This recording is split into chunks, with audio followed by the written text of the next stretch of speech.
Hola, esto es Real Biopolítica. Sí, sí, sí. ¿Qué hacen las élites para controlar a las personas? Pues te ponen contento o te ponen feliz. Aldous Huxley hablaba del mundo feliz en su obra. En ese mundo feliz, la gente era diseñada en laboratorio, ¿no? Según la calidad, ¿no? Eran gente de probeta, sin familias y continuamente drogados, para que estén contentos, felices y no se rebelen. Bueno. Arqueólogos israelíes encuentran restos de opio en cerámica de 3.500 años de antigüedad. O sea, lo que va a venir con la dictadura tecnológica simplemente es una nueva versión de lo que pasó en la antigüedad. Sí, pero con tecnología, lo hace más, no sé, mucho peor. Puede que mediante técnicas pensado y desde las primeras pruebas, sí, el opio, o sea, en el mundo antiguo se roba. Bueno, analizar los residuos de unas vasijas del siglo XIV, excavarse en un pozo judío de Tel Yehud, que justamente en Anápolis de Tel Aviv. Esto está en el centro de Israel. Esta puede ser la primera evidencia física del uso alucinógeno en el mundo. Usted iba unido al culto de las entidades muy oscuras. No es ninguna coincidencia. Siempre ha sido así de estos tiempos. De estos tiempos. Los botánicos, ¿no? Estudios arqueobotánicos, han mostrado unas grafías, dibujos de damas, y tenían sombreritos, ¿no? Y esos sombreritos, ya, esos sombreritos están con forma de amapola, con forma de droga, con forma de planta de los cretenses, las patronas, las reinas cretenses, tenían sombreros con bolas de amapola, sombreros. Quizás ellas, las flores de amapola, sombreros, o quizás eran diseños hechos en base a otros materiales que emulaban eso. Bueno, pero de que era amapola. Era una alegoría, una representación de la amapola, lo era. Bueno, entonces eso era algo común en ese mundo antiguo, porque adoraban a esos dioses que circunscribían a sus cultos el drogarse. Por eso las élites no quieren el cristianismo. Ya hemos visto en el tema del foro de Davos que hay que reconfigurar el cristianismo, dicen, ¿no? Los valores occidentales, porque justamente en el cristianismo el cuerpo es el templo de Dios y por lo tanto no puedes drogar el cuerpo, tienes que cuidar tu cuerpo, porque es tu templo. Entonces ellos, los satanistas, quieren reconfigurar la religión cristiana para eso, para quitar esa, entre comillas, barrera a sus cultos. Bueno, los estudios arqueobotánicos han identificado la amapola, ¿no? La amapola, la planta que se cosecha, de la cual se cosecha el opio, la droga del opio. En yacimientos arqueológicos han encontrado que datan del Neolítico. Además, existen textos antiguos a partir del 6000 a.C. que hablan del consumo de opio, así como una amplia iconografía religiosa. Pero hasta ahora los arqueólogos no habían encontrado las pruebas físicas que lo respaldaran. Justamente, aquí, este es Israel, y han encontrado aquí, ahí ves a Tel Aviv, ahí hay un casco urbano enorme, ¿no? Hay un casco, justamente en ese casco urbano han encontrado, ¿no? Tel Aviv es un distrito, ¿no? de esa zona, ¿no? Al costado de Tel Aviv hay una continuidad urbanística y ahí han encontrado los restos, donde a través de esas técnicas se ha detectado opio, droga, de épocas muy antiguas. Vamos a verlo acá. ¿Ves? Aquí están las vasijitas. En una de esas vasijitas tenía droga. O sea, lo enterraban con con su droga, con su droga en plena tumba, o sea, para que también para que también se alegre en la otra vida, ¿no? Eso es lo que hacían. Y esto es antiguo, pues, solamente tenía que ver con el culto, con los dioses, las entidades que ellos adoraban, les hacían drogarse. ¿Para qué? Porque era parte de la posesión, de la posesión, ¿no? Vamos a explicar esto, ¿no? Eh, una vez que se droga, algunos, no sé si habrás visto eso, ¿no? El drogarse, practicar yoga, todo eso, ¿no? Este, lo que tiene es que desconecta tu soma de tu mente. Y cuando se desconecta tu soma de tu mente, otra cosa lo puede monitorear tu cuerpo, o sea, tu soma, tu cuerpo, como si fueras un dron, porque tu mente ya está desconectada del cuerpo. Entonces, otra cosa entra y y lo monitorea como un dron tu cuerpo. Eso es, por eso esas entidades a través de esos cultos buscaban desconectar el soma de tu mente, el cuerpo de tu mente, para que vengan esas cosas y lo conecten, y se conecten en tu lugar, ¿no? Hay una película llamada Head Out, o Huye, que ganó un premio, es una película buenaza, buenaza. Bueno, ahí hablan de ese tema y hablan de las élites, cómo se reúnen las élites y cómo usan esa tecnología o usan ese conocimiento, ¿no? Ese conocimiento, eh, la bruja de ahí es la señora de la casa, de ese sitio de ricos que viven en un descampado boscoso, ¿no? Y ella es psiquiatra y sabe cómo desconectar el cuerpo de la mente, ¿no? En esa película, yo te recomiendo que la veas. O sea, esto trata, las élites buscan eso para esclavizarnos como drones, por eso usan toda la tecnología que pueden para conseguir eso, toda la tecnología que puedan. Ya, y eso viene de la antigüedad.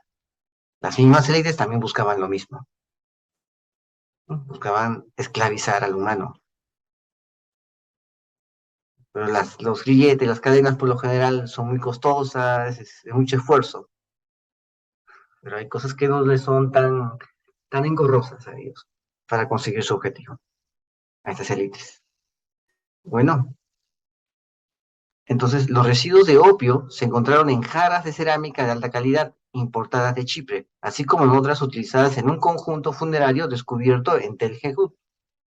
Se descubrieron varias tumbas cananeas de la edad de bronce tardío y se extrajeron las vasijas para analizar los residuos, ¿sí? Y justamente mucha gente de la nobleza, de las élites, era la que consumía esa droga. Entonces, ya sabemos, las élites son las que gobiernan.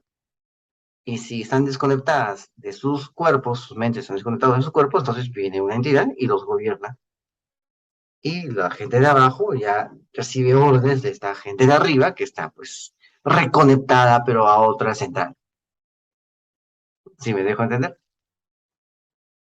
O sea, son cosas que existían en ese tiempo, ¿no? Por eso las leyendas, ¿no? Las mitologías de ese tiempo hablaban de humanos que eran poseídos por arcontes, ¿no? Afrodita, Atenea, ¿no? Hera, ¿no? Y Venus, ¿no? Y les hacían hacer cosas que ellos no querían hacer. Y les sembraban en sus cabezas una pasión, una pasión, un frenetismo, ¿no? Una ira, algo les sembraban en sus cabezas y ellos actuaban movidos por eso, pero no estaban en sí, estaban en sí, estaban simplemente movidos por eso que les habían sembrado esos arcontes, estos dioses de la antigüedad, y actuaban de esa manera y hacían pasaban tragedias por eso, ¿no? Pasaban tragedias y tenían todavía que espiarlos, ¿no? Pero solamente era lo que quisieran hacer, ¿no? Ellos no querían hacer esa manera, eran tomados como drones por estos arcontes que en unos instalaban el deseo de la ira y hacían tragedias, ¿no? De sangre, ¿no? En otras publicaban el deseo de la lujuria, les instalaban y terminaban estando con cualquiera y también cometían muchos actos así calamitosos sobre ellas, ¿no? Así, o sea, eso era lo que había antes, la mitología hablaba de esos temas, eran bastante comunes esas historias. Entonces, ¿y cómo lo hacían? Bueno, se necesita desconectar, ¿no? Por eso esas élites buscan desconectar tu cuerpo de tu mente, para ellos tomar el control. Es, es así, o sea, cuando se desfragmenta el cuerpo, ¿no? Las histerias colectivas, como el feminacismo, todo eso, son histerias colectivas, todo eso, la ideología de género, otra histeria colectiva, sirven para eso. Muchos no se dan cuenta. Bueno, vamos a ver acá. Ya en el siglo XIX, los expertos habían identificado jarritas con base de anillo como posibles recipientes de almacenamiento de opio, ya que su forma es similar a la de la flor de la adormidera cuando está cerrada y boca abajo. O sea, esas son jarritas que emulan el diseño de la planta del opio boca abajo, ¿no? O sea, la flor, la bolita de la flor es la barriga del jarro, así como lo ves acá. Entonces, esa era la forma de identificar las jarras que tenían opio. Eran las que tenían forma de la planta del opio, las jarras, ¿no? Es como que tengas tú tu recipiente de huevos, donde coloques tus huevos, ¿no? Ahí está. Tu canasta de huevos que tenga un adorno, ¿no? Que esté diseñado con forma de gallina, cosa que se vende, ¿no? Yo he visto que venden así, una canastera de huevos con forma de gallina. O sea, que significa que ahí se ponen los huevos. Igual era acá, ¿no? Se hacía, moldeaban una vasija, ¿no? Era así, una vasija en forma de opio, de adormidera, de planta de opio. Significaba que ahí se colocaba esa droga. Bueno, vamos a verlo acá. Tras el análisis de los residuos orgánicos, se confirmó la existencia de opio, de residuos de opios, en las 8 vasijas recogidas en Tel Heyut, algunas locales y otras importadas de Chipre. O sea, era una venta, era el narcotráfico en la antigüedad. La droga psicoactiva más antigua del registro arqueológico, precediendo al muy publicitado hallazgo de cannabis de Tel Arad en unos 600 años, ¿no? Es lo que han detectado aquí. Ahí está, precediéndole, ¿no? Porque han encontrado también en otro templo. Un templo han encontrado, un templo llamado Tel Arad. Han encontrado eso. Pero esto que han encontrado aquí, lo cual estoy hablando, es 600 años más antiguo. Los marcadores químicos del opio descubiertos y sus implicaciones se aplicaron al contexto arqueológico de la excavación, así como a la situación geopolítica del Levante durante el siglo XIII a.C., es decir, más o menos la época de los jueces de Israel. Los israelitas estaban viviendo, pues, en las montañas, ¿no? Y esta zona es la zona de Tel Aviv, que es la zona de la costa, donde estaban los cananeos viviendo. Los cananeos pues tenían todo el armamento ahí, ¿no? Ya hemos hablado de los carros de combate, ¿no? Servían para las llanuras, ¿no? Y los israelitas vivían en las montañas. Y para pasar de una montaña a la otra montaña, tenías que pasar por la llanura. Y justamente esa zona estaba controlada por las patrullas de carros de combate de los cananeos. Y así estuvieron mucho tiempo. Bueno, acá está. Aquí lo puedes ver. Utilizaron el principio de la navaja de Occam. ¿Qué significa la navaja de Occam? Si tienes dos hipótesis para solucionar un problema, la más simple es la más probable y la más acertada, ¿no? O sea, el origen del opio, en base a esa forma de pensar, el origen del opio sería el Asia Menor, sería Anatolia. Justamente es por la zona del Monte Ararat. El extremo de Anatolia es el Monte Ararat. Es probable que la droga se enviara a Chipre, desde donde se distribuía las jarritas con base de anillo al actual Israel. Egipto también importaba opio de Asia Menor. Lo importaba, lo compraba el opio de Asia Menor. O sea, la zona de Asia Menor un, era una factoría de droga. Y lo vendían por toda esa zona. Entonces, había campos de adormidera de esta droga en Tebas, llamado Opium Tebaicum o Tebaína. La Tebaína. Había campos de adormidera en Tebas, la ciudad egipcia de Tebas. Ahí tenía sus campos. En Tebas estaban los sacerdotes y la nobleza. Tenía mucho que ver. Debido a los costes de transporte, es muy poco probable que el alijo de Tel Heyut procediera de ahí. En cambio, es probable que procediera de la actual Turquía. Es decir, o sea que es obvio de Turquía, ¿no? La navaja de Ockham, el principio de economía o de parsimonía se llama. Es un principio metodológico, creado por el monje franciscano, filósofo y lógico Guillermo de Ockham, según el cual, en igualdad de condiciones, la explicación más simple suele ser la más probable, ¿no? La explicación más simple y suficiente es la más probable, mas no necesariamente la verdadera. Ojo, mas no necesariamente la verdadera, ¿no? Es parte de la ciencia, no necesariamente la verdadera, pero es la más probable. Ahí está. O sea, es una cuestión de descarte, ¿no? Las demás opciones simplemente son falsas y falsas. Listo, falsas. Pero hay una opción que es falsa y verdadera, pero también puede ser verdadera. Entonces, con esa te quedas. O sea, te descartas las demás opciones. Más o menos así funciona el método científico y el pensamiento científico. cosa que nadie usó con la falsa plaga. Nunca usaron ese pensamiento científico. Y de eso lo hemos hablado aquí en Radio Política, en nuestros canales alternativos de Odyssey, BitChute, Telegram. Hemos colocado los informes que ahora, ¿no? Lo cual ahora se ha respaldado con con las declaraciones, ¿no? De los ejecutivos del pinchazo, ¿no? Diciendo que en verdad no había. Bueno, por algo los informes que aquí hemos hablado en Radio Política, que hemos mostrado en Radio Política, no eran tan coherentes ni consistentes, tenían fallas, tenían cosas que no cuadraban bien, datos que no cuadraban bien.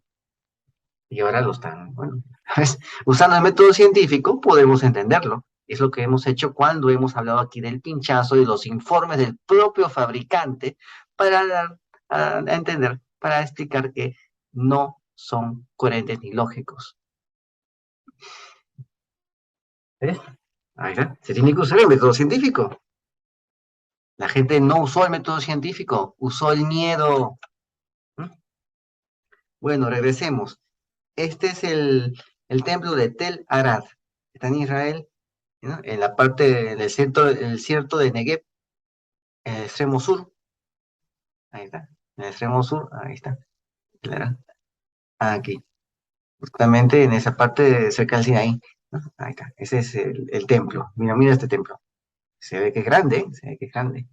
Bueno, aquí también encontraron la droga, pero es 600 años después de lo que encontraron allí cerca de la vista.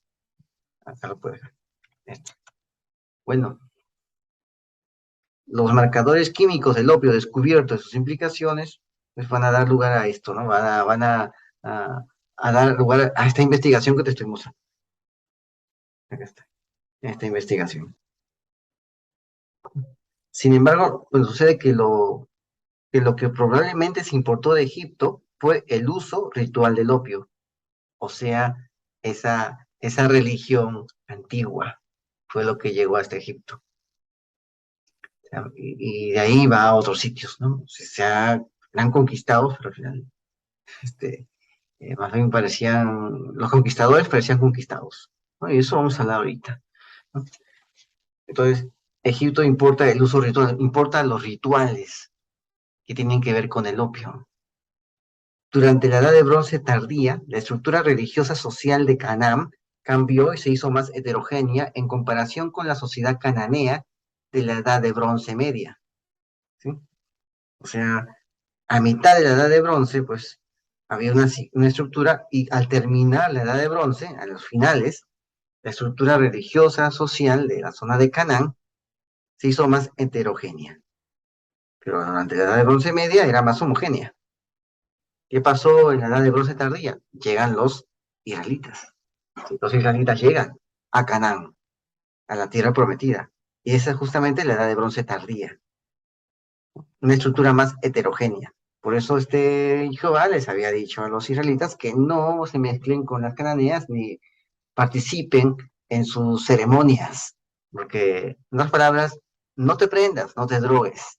Eso les estaba diciendo Jehová. No es que sean discriminativos, ¿no? No, no tiene mucho que ver con eso, tiene que ver con esto, tiene que ver con que no quería que se droguen. Cuando se drogan, la mente se desconecta del cuerpo.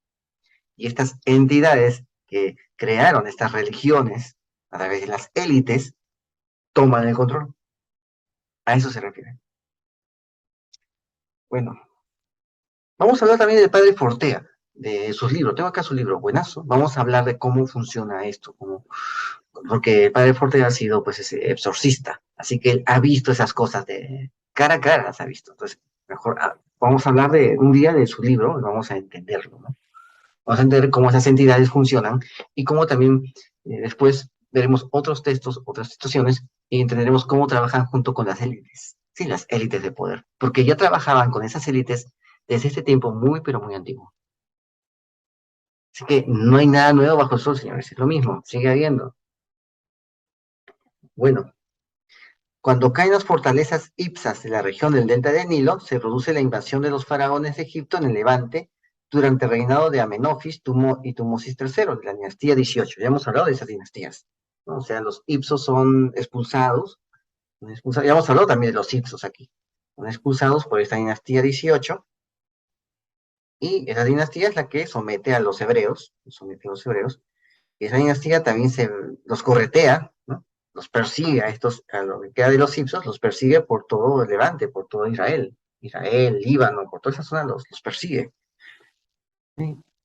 Y aparte de perseguirlos, toman posesión de esa zona, ¿no? De Israel, de Líbano, toman posesión de toda esa zona, aparte de Siria, toman posesión los egipcios de eso, para poderse asegurar que los Hicsos ya no van a volver a molestarlos. Entonces, eso fue lo que pasó tras la caída de los Hicsos en la región del delta de Nilo, ¿no? Porque los Hicsos establecieron sus reinos en la desembocadura del Nilo. Bueno, posteriormente el sur del Levante quedó sometido en gran medida al control político egipcio, el cual influyó enormemente en la cultura y la religión cananeas.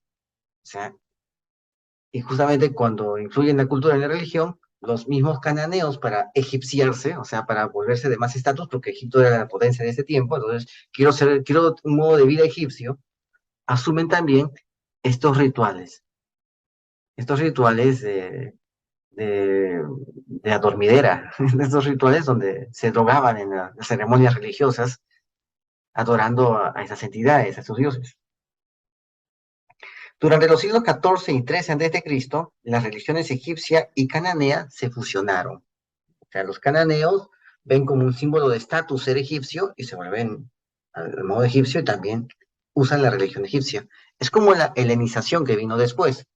La gente, para tener estatus, tenía que vivir como griego, ¿no? Eso lo podemos encontrar en el libro de los Macabeos, las fricciones sociales a los que dio lugar el tener que vivir como griego, como heleno. Bueno, para los cananeos, pues no fue muy difícil asimilarse, más bien ellos con los brazos abiertos abrazaron toda la religión egipcia, todo eso lo abrazaron y lo asimilaron. Entonces, ¿qué pasó? Pero no lo asimilaron del todo, o sea, lo asimilaron, pero cuando lo asimilan, termina mezclándose con su propia religión cananea. ¿Ves? O sea, no usaban, no practicaban al 100% la religión genuina egipcia, sino que lo asimilaron tanto que terminaron fusionándose con esa religión y también con sus elementos cananeos. Se construyeron tumbas y templos de estilo egipcio por toda la tierra de Canaán, y las deidades cananeas también influyeron en la religión egipcia. ¿Sí? Las mismas deidades cananeas influyeron en la religión egipcia. Bueno, en Egipto existía la práctica de ajuares funerarios, una especie de regalos para los dioses, o tal vez para uso del difunto. Lo más probable es que el opio se utilizara de varias maneras, con fines medicinales, para el culto y para el rito. En Egipto el opio estaba reservado a sacerdotes y a los guerreros, las prácticas rituales, y muy posiblemente a las altas esferas de la sociedad. O sea, era la forma como dominaban a las élites, las drogaban. O sea, ¿no? O sea, las élites eran drogadas, sirviendo a estas entidades. Ahora se han dado cuenta de que pueden hacerlo, pero con todo el pueblo. En el mundo feliz de Aldous Huxley, era toda la gente que eran drogados con el soma. Te das cuenta cómo ellos crean sus estrategias. Bueno, o sea, los pitucos de ese tiempo eran los que se drogaban, ¿no? Igual que ahora, ¿no? Lo digo porque cada vez que yo voy por un barrio residencial, un barrio bonito del centro de la ciudad, pues no hay semana, o mejor dicho, no hay día que no vea esa situación en la gente de ahí. No hay día, ¿verdad? Es muy preocupante la forma como la juventud asimila eso, ¿no? Eso, ¿no? O sea, porque para mí drogarse es una estupidez, es algo bastante estúpido hacer eso, pero es lo que abunda, no va a abundar por lo bueno, ¿no? No exactamente esa es la calidad, pues, ¿no? Bueno, vamos a hablar de esto, ¿no? Acá hablan del comercio, ¿no? Y el opio durante la Edad de Bronce final, ¿no? En Tel Yud, en Israel. Vamos a ver acá. Acá está, ¿ves? Tel Yud en Israel. Acá está Tel Yud, acá está Israel. Acá puedes ver el Tel Aviv. Ahí está. Justamente donde está la viñeta, justamente está al costado de Tel Aviv. Justamente es un casco urbano. Ahí es donde lo han encontrado. Vamos a hablar de esto. Acá está. Mira, acá qué nos dice, la historia del uso humano de productos químicos en el antiguo cercano oriente para inducir un estado alterado de conciencia ha sido un debate de larga data entre los estudiosos. O sea, lo que buscan es un estado alterado de conciencia. Control mental, MK Ultra. En esos tiempos se usaba también el MK Ultra. Y así es como las élites se ofrendaban a sus divinidades, haciéndose ellos mismos el MK Ultra, para que las divinidades los manejen. Por eso esas leyendas que la jueza te ha hablado, leyendas griegas. Un día también vamos a hablar de esas leyendas griegas y vamos a explicarlo desde el punto de vista de la geopolítica, ¿no? Bueno, acá está. Eh, Se aplicaban estos materiales por inhalación, calentamiento suave, ingestión oral de plantas, ¿no? Acá está. Acá está. Habla de estos orígenes botánicos de la dormidera, ¿no? Dice que se origina en la cuenca mediterránea, pero se desconoce su ubicación exacta. Vamos a ver acá, ya sea, bueno, vamos a ver qué más nos dice de esto. Habla de sus alcaloides, ¿no? Esta nota habla de eso, de los alcaloides. Ya está. Acá habla hay varias especies, varios tipos de esta dormidera, ¿no? Hay una variedad semisilvestre, o sea, semisalvaje, ya que no está claro si hubo un desarrollo lineal desde la forma salvaje hasta la forma doméstica, si se desarrolló esto bilateralmente a través de selección natural, o si esta variedad llamada Papaver setigerum resultó del abandono de la forma cultivada, o por lo tanto producto de la influencia humana. O sea, han encontrado varios de estos tipos de dormida. Sucede que la han cultivado y la han domesticado. Alguien domesticó esta planta. Y cuando se domestica una planta, pues se vuelve ya una planta de huerto. Ya hemos hablado del huerto del Edén, ¿no? Acá hay un huerto en el Edén. Significa que alguien tuvo que domesticar esas plantas con antelación para que recién pueda haber un huerto. Porque esas plantas necesitan un uso, necesitan un tratamiento humano o de alguna inteligencia, de alguna entidad inteligente que sepa manejar eso, ¿no? Entonces pusieron a Adán y Eva ahí, pusieron con un huerto, pero para que haya un huerto necesitaban humanos para que hagan el huerto, o otras cosas, que otras personas, otras entidades que hagan eso, ¿no? Que trabajen las plantas hasta volverlas domésticas. Bueno, la dormidera también, ¿no? Sucede que la han domesticado, acá hablan de esa dormidera, hablan de una especie de dormidera, una de esas especies, porque son varias especies de dormidera, y hay una semisalvaje que dice que es probable que es lo que quedó de una dormidera que fue domesticada y que después regresó otra vez al mundo salvaje. Entonces aparece como semisalvaje. Bueno, entonces, ¿qué habla acá? Habla del opio, ¿no? Utilización del opio en la antigüedad. Vamos a ver, para cultos, ritos y uso medicinal.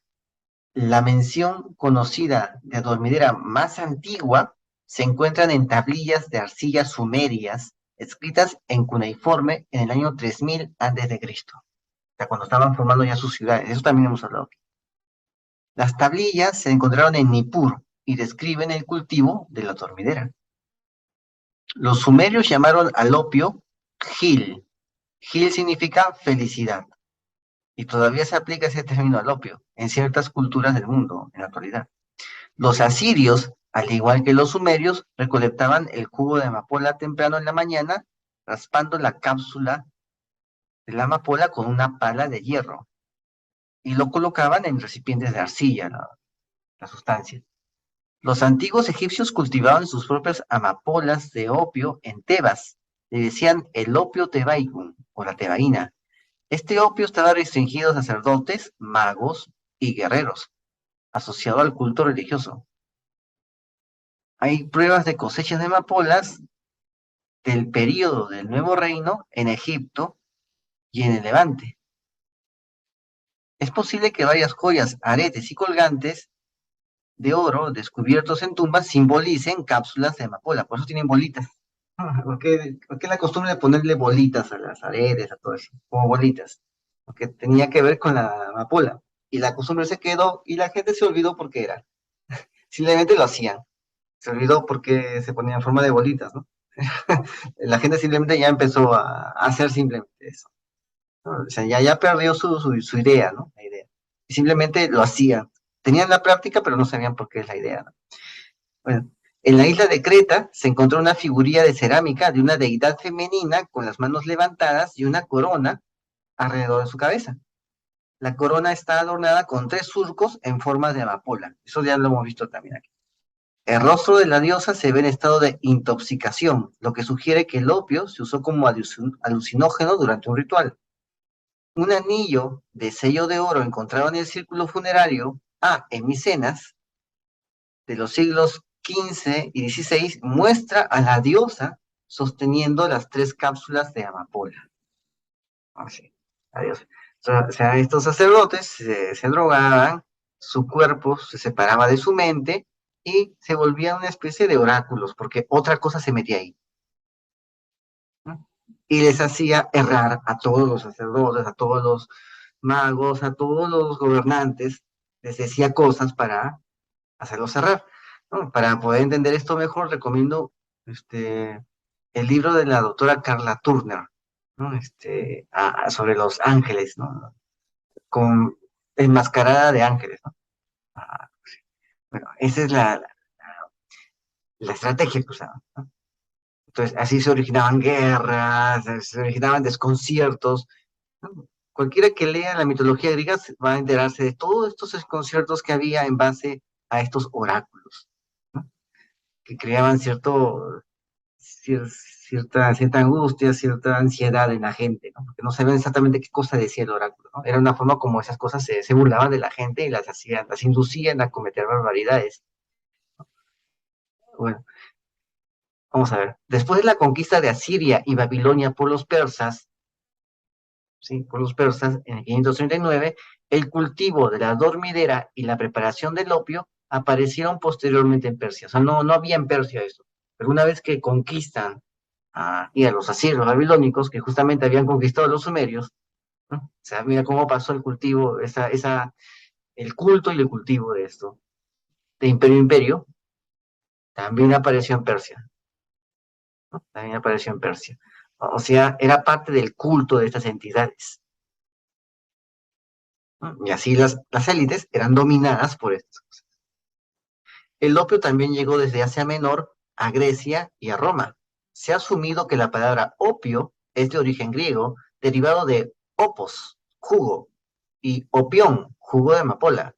Los antiguos griegos asociaron varias divinidades con el opio, como Ignos, que es el dios del sueño, Morpheus, que también es parte de ese dios. El dios de Ignos es el dios de una especie de sueño, ¿no? De una especie de sueño eh, inducido, ¿no? No, Ignos es una especie de sueño inducido, es el dios del sueño que es inducido, ¿ya? Morpheus es el dios del sueño natural, sueño normal, sueño normal. Nips es noche y Thanatos es el dios de la muerte, el hermano gemelo de Ignos, ¿no? La muerte. Bueno, entonces esas entidades eran las que propiciaban este culto, ¿no? A través de las élites. El opio se menciona con frecuencia en la mitología griega, y Homero cita la droga como una sustancia intoxicante, analgésica e inductora del sueño, tanto en la Ilíada como en la Odisea. Para ellos, el sueño era la desconexión de la mente con el cuerpo, cuando la mente descansaba y ya no estaba activa. Para ellos, para los griegos, eso significaba sueño. Por lo tanto, una persona hipnotizada era una persona que también estaba soñando, porque esa era la concepción que ellos tenían de lo que era sueño. Bueno, los romanos continuaron usando el opio como medicina y como veneno. O sea, los romanos también lo usaban como un veneno para hacer daño a los demás. ¿Por qué? Porque es una sustancia peligrosa. Y era justamente lo que estas entidades hacían inducir. Esas entidades daban a sus élites. Y también quizá también al pueblo, ¿no? Y así los podían someter. Posteriormente, el consumo de opio se extendió por el resto del mundo, a la China, a la India, a toda Europa, etcétera.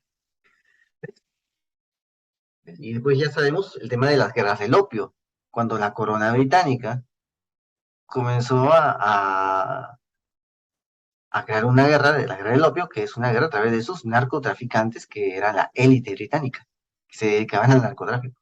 Hay un libro llamado Narcotráfico S.A., que lo recomiendo. Ahí te habla de cómo esta élite británica se dedicaba al narcotráfico. Y hasta habla de datos, menciona datos de épocas bastante recientes, ¿eh? así, así, menciona esos datos. Bueno, pero vamos a, ya entendemos cómo es esto del culto, del dominio, de las élites, sus deidades a quienes ellos, ¿no?, sirven, ¿no? Y acá podemos ver, ¿no? Acá está Yehud, esta es la zona, hay dos ríos, dos torrentes, ¿no?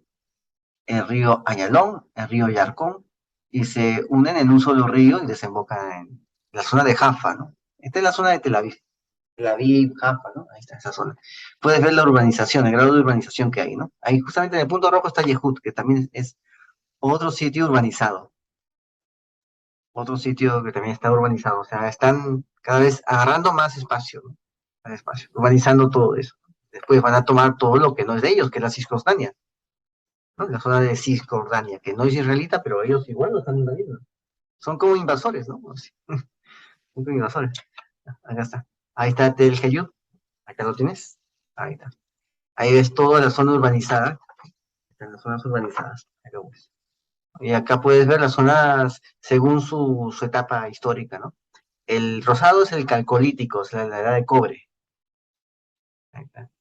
El plomo es el bizantino. Ahí está. Es el bizantino. Bizantino 2, ¿no? El amarillo es bizantino 1. O sea, mira todas las formas justapuestas que hay, ¿no? O también contiguas que existen, ¿no? Las edificaciones contiguas que existen en base y son de diversos periodos, ¿no? Otomano, ¿no? El otomano antiguo, otomano reciente, ¿no? El naranja es el otomano antiguo, el verde es el otomano reciente, ¿no? Ahí está. Todo lo que está en verde es otomano, otomano segunda fase, ¿no? Ahí está. Mandato británico, hasta también hay restos del mandato británico, 1920 y tantos por ahí, ¿no? Mandato británico, 19, 18, no, pero bien. Ahí está, el mandato británico está en violeta, ahí está. Es como toda la historia transcurre en un espacio en un espacio de unos metros cuadrados, ¿ves? Cómo transcurre toda una historia ahí, ahí lo ves, ¿no? Donde fue un calcolítico, aparece justapuesto una zona del Imperio Otomano, ¿no? Otros restos del Imperio Otomano justapuestos, ¿no? Ahí lo pueden ver. Bueno, aquí está. Ahí está. ¿Es esto de acá? Aquí está. Aquí lo han encontrado. Esta es la foto ya desde arriba, ¿no? Desde un edificio, creo, desde un dron parece, es un dron. Entonces, en esa zona de Tel Hayut, durante las excavaciones, el individuo en esa zona, los habitantes de ese tiempo creían que la persona quizás necesitaba el opio para soportar su transición a la otra vida, o tal vez lo utilizaban para fines rituales, o tal vez lo usaban los propios sacerdotes y lo dejaban ahí, o bien también lo utilizaban para parientes y amigos para aliviar el dolor emocional por la pérdida del difunto, ¿no? O sea, por el dolor que sentían. Se drogaban para no sentir dolor, por la angustia, la tristeza. Se drogaban porque se sentían tristes, para evitar la tristeza, ¿no? Para paliar eso. Los recipientes de cerámica que se colocaban en las tumbas se utilizaban para las comidas ceremoniales. Esto es los ritos o rituales que los vivos realizaban a sus familiares fallecidos.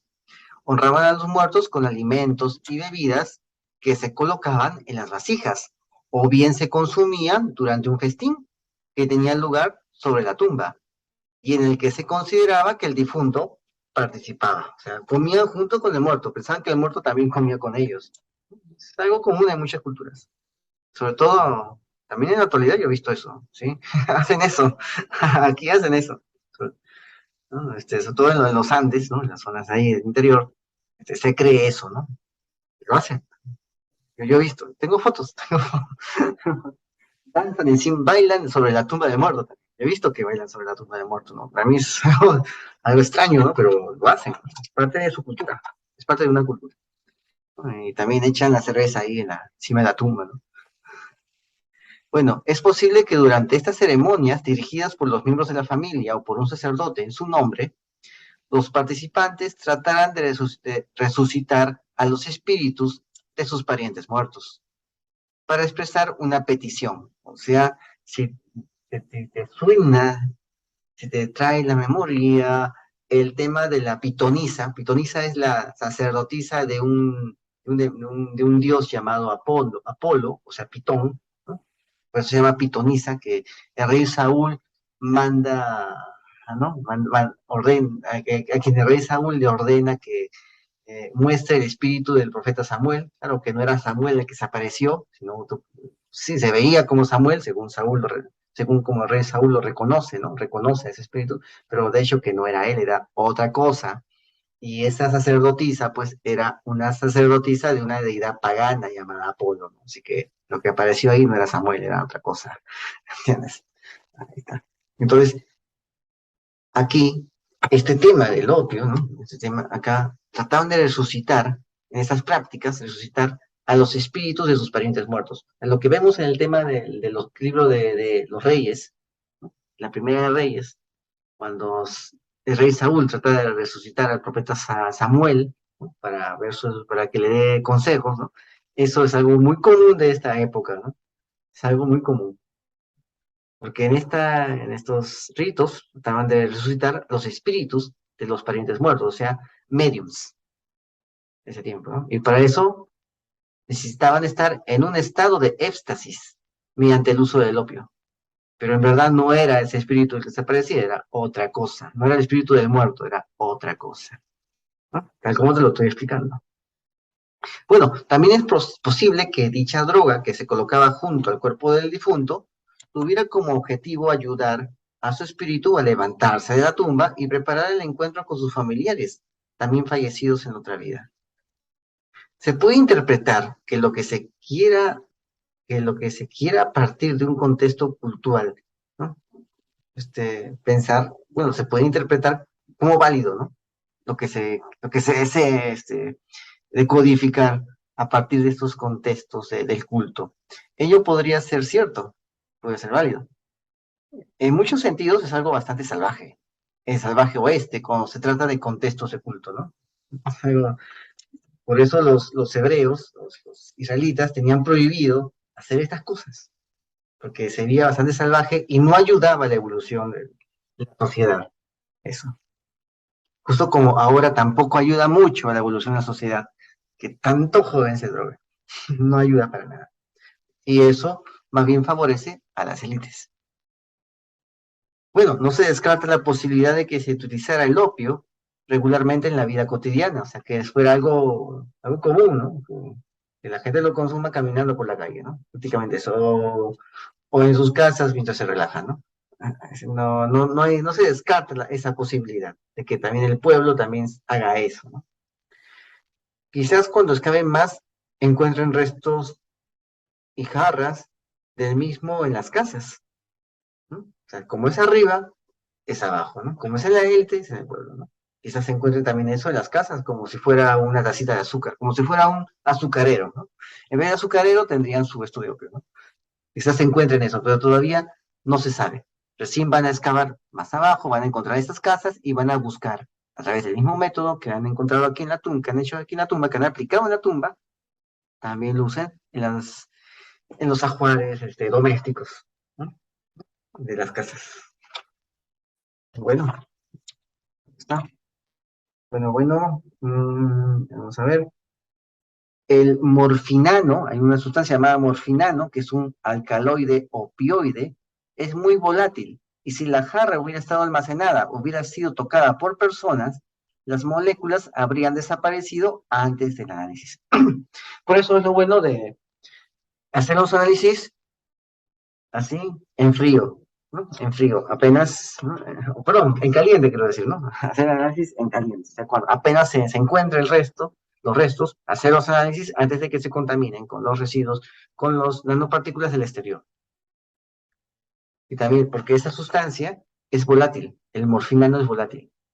Pero si se hace el análisis, apenas se encuentra el resto, estos restos arqueológicos, apenas se hace el análisis, se pueden encontrar los restos, se pueden encontrar los residuos de esa sustancia. Si se espera más tiempo, la sustancia desaparece, se volatiliza y ya no se le puede, ¿no? Ya no se le puede rastrear, ya no se puede encontrar, ya no se le puede detectar, ¿no? Quizás por eso de repente había